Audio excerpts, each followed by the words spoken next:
Guys, basahin nyo to.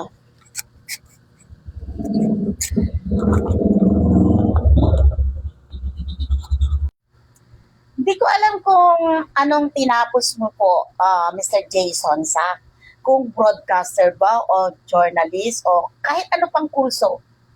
Pero mangmang po kayo, no? Nakakatakot pala sumapi sa mga DDS talaga, no? Lahat ng mga DDS, mga DDS, nagiging bobo, nagiging tanga, nagiging mangmang, imbisil. Kasi yung utak napupunta sa talampakan.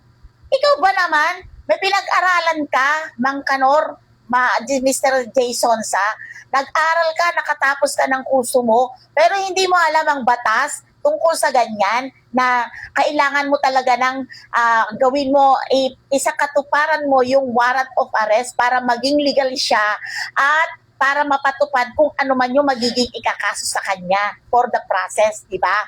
Pero ang tanga mo, di ba? Nag-aral ka, tumanda ka na lang pero wala kang pinagkatandaan. Kasi yung utak mo nagiging wala na, napunta na sa talampakan mo.